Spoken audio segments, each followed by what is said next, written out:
Hi friends, இன்றைக்கி முட்டை குழம்பு நல்ல சூப்பராக டேஸ்ட்டாக எப்படி வைக்கிறதுன்னு பார்க்க போகிறோம். வாங்க பார்க்கலாம்.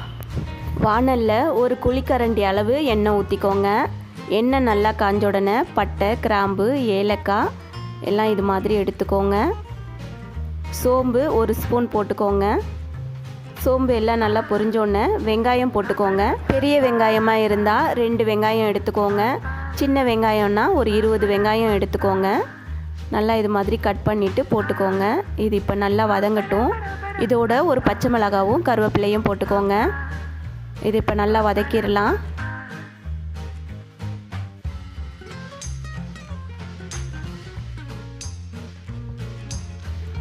வெங்காயம் நல்லா வதங்கிருச்சு. இப்போ இதில் இஞ்சி பூண்டு விழுது 2 ஸ்பூன் போட்டுக்கோங்க.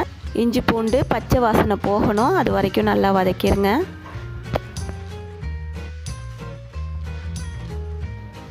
மிக்சியில் சின்ன வெங்காயம் 5 போட்டுக்கோங்க. தக்காளி 2 கட் பண்ணி போட்டுக்கோங்க. இது மாதிரி அரைச்சி போடும்போது உங்களுக்கு குழம்பு நல்லா திக்காகவும் இருக்கும், டேஸ்ட்டாகவும் இருக்கும். இப்போ இதை மிக்சியில் அரைச்சிக்கலாம்.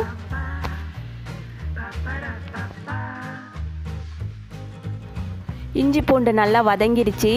இப்போ நம்ம அரைச்சி வச்ச தக்காளியும் வெங்காயத்தையும் இதில் சேர்த்துக்கோங்க. சேர்த்துட்டு இதில் பச்சை வாசனை போகிற வரைக்கும் நல்லா வதக்கிடுங்க.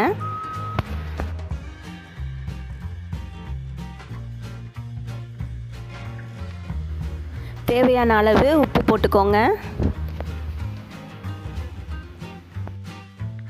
எல்லாம் நல்லா வதங்கிருச்சு. இப்போ இதில் மசாலா சேர்த்துக்கலாம்.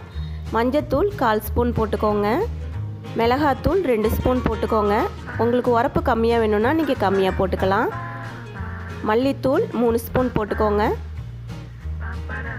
கரம் மசாலா 1 ஸ்பூன் போட்டுக்கோங்க. இப்போ இதை நல்லா எண்ணெயில் இது மாதிரி கலந்துட்டு 1 டம்ளர் தண்ணி ஊற்றிக்கோங்க. இப்போ இது கொதிச்சிட்டு இருக்கட்டும், நம்ம தேங்காய் அரைச்சிக்கலாம்.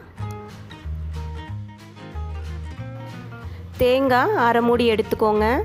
அதில் 1 ஸ்பூன் ஜீரகம், 1 ஸ்பூன் சோம்பு, 1 ஸ்பூன் மிளகு போட்டுக்கோங்க. இப்போ இதை நல்லா அரைச்சிக்கலாம்.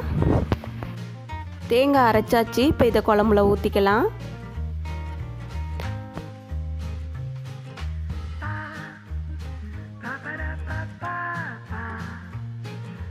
இப்போ இதில் தேவையான அளவு தண்ணி ஊற்றிக்கலாம்.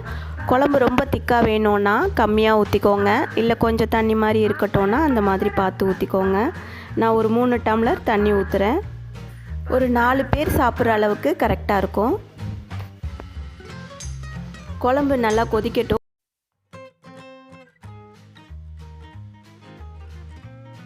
குழம்பு நல்லா கொதிச்சிருச்சு. இப்போ முட்டையை உடைச்சி ஊற்றிக்கலாம். முட்டையை உடைச்சி இது மாதிரி ஊற்றிக்கோங்க. தள்ளி தள்ளி ஊற்றிக்கோங்க, அப்போ தான் வெந்து தனித்தனியாக வரும். இது மாதிரி இடம் விட்டு தள்ளி தள்ளி ஊற்றிக்கோங்க. முட்டையெல்லாம் உடைச்சி ஊற்றியாச்சு. இப்போ இதை ஒரு மூடி போட்டு மூடிட்டு 5 நிமிஷம் வேக வச்சுருங்க. நல்லா வெந்துருச்சு. நல்லா சூப்பராக வந்திருக்கு பாருங்கள். நீங்களும் இதே மாதிரி செஞ்சு பார்த்துட்டு எப்படி இருந்ததுன்னு கமெண்ட் பண்ணுங்கள். நம்ம சேனலை இது வரைக்கும் சப்ஸ்கிரைப் பண்ணாட்டினா சப்ஸ்கிரைப் பண்ணிக்கோங்க. பெல் ஐக்கானையும் கிளிக் பண்ணிக்கோங்க. தேங்க்யூ.